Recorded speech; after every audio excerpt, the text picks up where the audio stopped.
राम राम राम जी मोदी जी दादाजी का है बांग्लादेश में जुवोगरा हमारे के विताड़ित करेगा आपका तो देश में आता हो हमारे ऊपर के जुर्म कर हामी का वैध प्रधानमंत्री का यूनिस के दखल करेगा। दादाजी मोदी जी आप तो स्वामी जी के है, स्वामी जी संपर्क का है, तो आपके किसी क्लिकबाज करे ना क्या हमारे देश में विदेश में विभिन्न चट्टग्राम के हिंदुओं के लागे दिन इस्कॉन का लागे दिन आंदोलन करे के प्रधानमंत्री का फिर देना। दादाजी मोदी जी राम राम राम जी मोदी जी सलाती व नुसूकी व महयाया व ममाती लिल्लाहि रब्बिल आलमीन। नबीजी अपनी बोलेन कुल আমার সিগাত নিশ্চয় আমার নামাজ আমার কুরবানি আমার হায়াত আমার মওত আল্লাযী খলাকাল মাউত ওয়াল হায়াতা লিয়াবলুয়াকুম আইয়ুকুম আহসানু আমালান। আপনার আগে মৃত্যু তারপরে হায়াত, এর মাঝে আপনাকে ইহসানের ধৈর্যের সঙ্গে আমল করতে হবে। আল্লাহ বলে দিলেন আমার নামাজ আমার হায়াত আমার মওত সব প্রতিপালক গোটা বিশ্ব জগতের মালিক। আলামিন শব্দ আলম শব্দ থেকে এসেছে, গোটা জগতের মালিক যিনি আমি সেই আল্লাহর জন্য করলাম। তার মানে আল্লাহর সন্তুষ্টির জন্য আমার নামাজ আমার কুরবানি আমার হায়াত মওত। ঠিক কিনা বলেন না মসজিদে? আচ্ছা হজ করেছেন এখানে কারা কারা? হাজি আছেন কারা? একটু হাত তুলবেন। আপনারা হজে গিয়েছিলেন, এখন সত্যি করে বলবেন আরাফার ময়দানে কোন দোয়া পড়েছেন? কোন দোয়া? ইন্নাল হামদান নি'মাতান লাকাল মুলক লা শারীকা লাকা রব্বাইক আল্লাহুম্মা রব্বাইক। এর অর্থ কি জানেন? আপনারাও জানেন নাকি? হজ করলেন, এটা হলো আল্লাহ তোমার প্রশংসা করলাম আর তোমার সঙ্গে কারো শরীক করলাম না। রব্বাইক তুমি আমাদের রব, তুমি রব, তুমি আল্লাহ। রব তো সেই হতে পারে যিনি খাদ্য দান করে, রিজিক দেন, যিনি মৃত্যু ঘটায়, যিনি হায়াত দেয়, তিনি সব কিছু করেন। বিপদ মুসিবত হেফাজত করতে পারে, এক সে ছাড়া রব হতে পারে না। ফিরাউনের মতো বললে হবে না, ফিরাউনের মতো বললে হবে না, ফিরাউন নমরুদের মতো বলা যাবে না।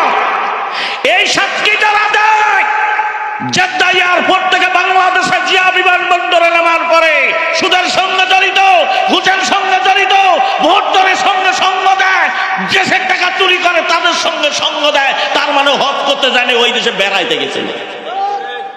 সাক্ষী দিয়ে আসলো আল্লাহ তোমার সঙ্গে শরীক করি না। এই দেশে এসে আলেমের বিরুদ্ধে লাগে মামলাতে টুপিয়ালা হাজ। আবার আর একটা দোয়া বলি, কবরে নামেন কয়জন ব্যক্তি? মাঝখানে যিনি নামেন একটা দোয়া পড়েন, মুর্দার বুকের উপরে হাত দিয়ে কি বলে বলেন তো? দোয়া তো ভালোই জানেন, অর্থ জানি না। বিসমিল্লাহি ওয়ালা মিল্লাতি রাসূলিল্লাহ, এটার অর্থ জানেন? হ্যাঁ, আমার আলোচনার প্রেক্ষাপটে আমি কিন্তু আয়াতের ওয়াজ করতেছি। সারা রাত খালি ওয়াল তাকুম মিনকুম উম্মাত দলের উপরে ওয়াজ করতে পারবে ইনশাআল্লাহ। আমরা বলি আল্লাহ তোমার নামে, ভালো করে শুনবেন, এটা ইম্পর্টেন্ট, একটি শিক্ষণীয় ঘটনা। এটা আজকে বেরেন্টে নেবেন, বাড়ি যাবেন, ভাববেন এই দোয়াটার মানেটা কি। আপনি কার পিছনে ঘোরেন? কোন দলের নেতার পিছনে ঘোরেন? কোন আলেমের পিছনে ঘোরেন? কোন জালেমের পিছনে ঘোরেন? ভালো করে সাবধান, রেড সিগন্যাল। বিসমিল্লাহ তোমার নামে, ওয়ালা আর মিল্লাত রাসূলের দল, ওয়াল্লাহ তোমার নামে, ওয়াল তাকুম মিনকুম উম্মাত, এই দলের প্রতিষ্ঠাতার নাম কি? আল্লাহ। এই দলের প্রতিষ্ঠাতাকে আর নেতাকে মুহাম্মদ সাল্লাল্লাহু আলাইহি সাল্লাম। তাহলে ইসলামী দলের কর্মনীতি হলো আল্লাহ সন্তুষ্টি অর্জন, রাসূলের আনুগত্য আছে না নাই?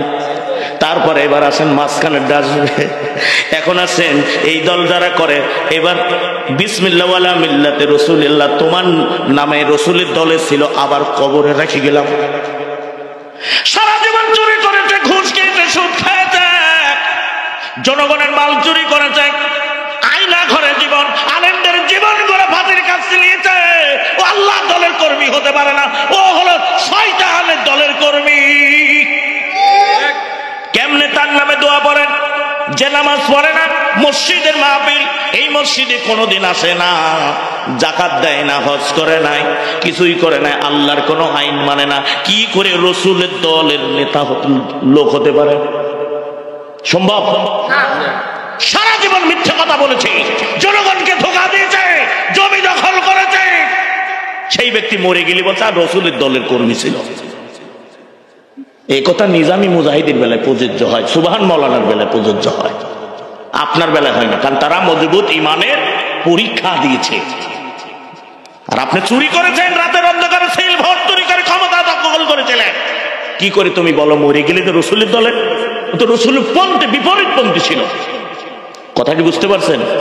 তাহলে আজকে সিদ্ধান্ত নিবেন যে নামাজ পড়ি না মসজিদের মাহফিল, অথচ আমি মরে গেলে আমার রসুলের দলে দেওয়া হবে, তা রসুলের দলের কর্মী কিনা একবার ভাববেন। আর রসুলের আনুগত্য করে যারা চলে, এই কোন দল এইভাবে চলে সেটা আপনি অনুসন্ধান করেন না, তার মানে আপনার কিন্তু জাহান্নামে যেতে হবে।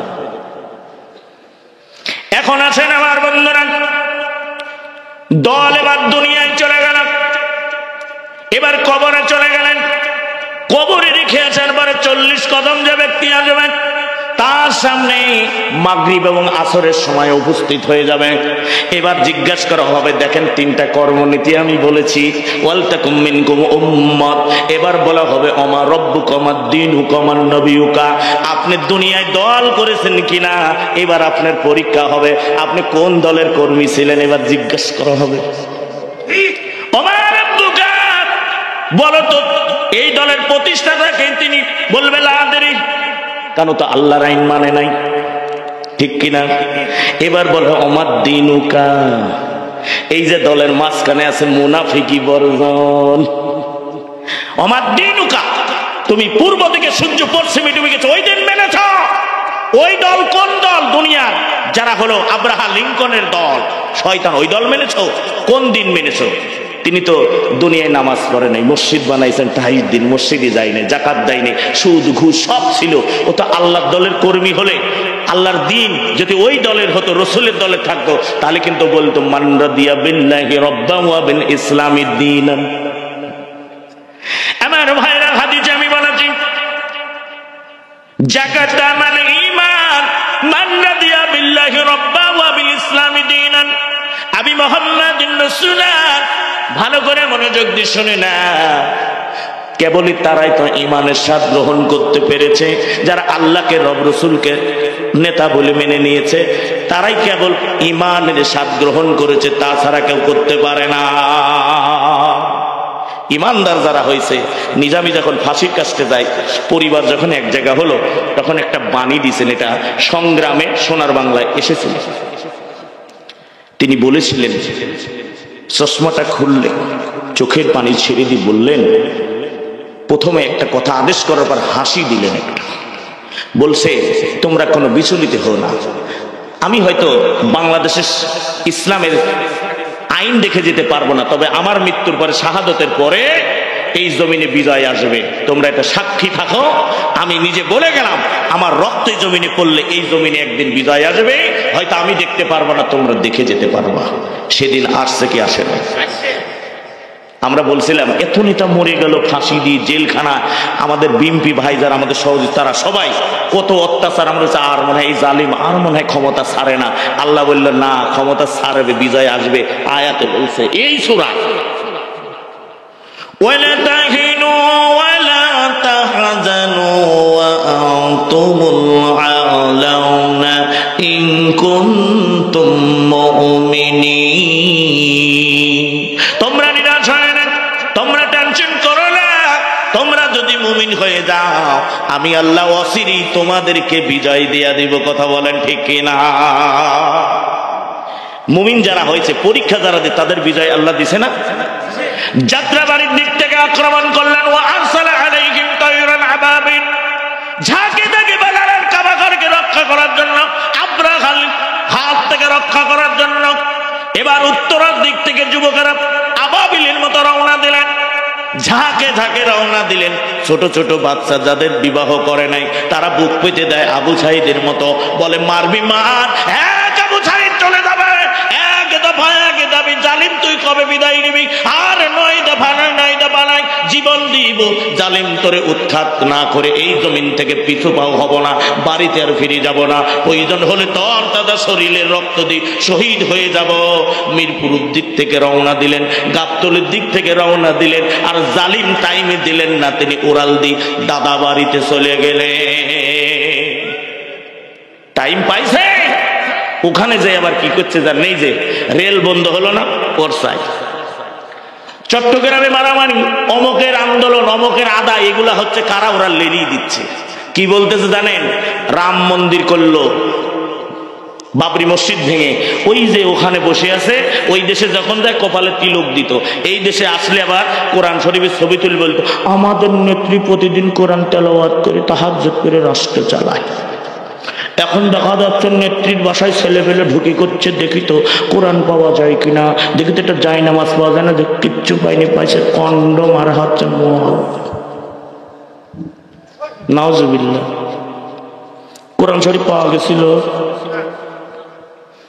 ওখানে যাই বলতেছে राम राम राम जी मोदी जी दादाजी का है, बांग्लादेश में जुवक हमारे के विताड़ित करेगा, आपका तो देश में आता हो हमारे ऊपर के जुर्म कर हामी का वैध प्रधानमंत्री का यूनिस के दखल करेगा। दादाजी मोदी जी आप तो स्वामी जी के है, स्वामी जी संपर्क का है, तो आपके किसी क्लिकबाज करे ना क्या? हमारे देश में विदेश में विभिन्न चट्टग्राम के हिंदूদের के लागे दिन, इस्कॉन का लागे दिन आंदोलन करे के प्रधानमंत्री का फिर देना। दादाजी मोदी जी राम राम राम जी मोदी जी मोदी जी। এই জপতেছে ওই দেশে, আর এই দেশে ঘটনা ঘটছে। বিরোধী দল কাছে বাইর করে দে, কাছে রোহিঙ্গা বাংলাদেশে না ভাই বেটা, তুই তো সব নেতাকে লিজে ঢুকাই রাখছিস। অমিত শাহ সাবধানে কথা বলিস, বাংলাদেশ তোদের মতো বড় নয়। এই বাংলাদেশের মুসলমানের পারমাণবিক বোমা লাগবে না, মুসলমানের ইমানি শক্তি যদি জালিম হাজিরাকে বিদায় করতে পারে, এখনো সবাই রক্ত দিতে রাজি আছে বর্ডারকে রক্ষা করার জন্য, বাংলাদেশকে রক্ষা করার জন্য। আমার ভাইয়ের, আমার বন্ধুরা, কব্বর এবার জিজ্ঞাসা করা হলো, এবার বলা হবে আমার নবীকা, বলবে লুক এট মি, চেয়ে দেখো তো এই নেতার চেনো না, আমি মোহাম্মদিন রাসূলুল্লাহ হাদিস বলছিলাম। তখন তিনি বলবে লা আদরি, আমরা তো এই নেতারে চিনি না, কারণ এই নেতার একটা আইনও মানি নাই। চিনবে কি করে কবরে? তাহলে দল কবরে আছে না নাই? এটা গেল কবরে গেল। এবার আসেন হাসর মিজান বাদ দিয়ে দিলাম, অনেক বড় ঘটনা। এবার জান্নাত জাহান্নামে চলে যায়, কারণ মসজিদের মাহফিল আপনাদের শোনায় যায়। এইবার জান্নাতীরা জান্নাতে চলে যাবে, জাহান্নামীরা জাহান্নামে চলে যাবে। এইবার জান্নাতীরা জান্নাত ফ্ল্যাট সিস্টেম দেওয়া হবে, জান্নাতের ফ্ল্যাট হবে জমিন থেকে আসমান পর্যন্ত। আল্লাহু আকবার।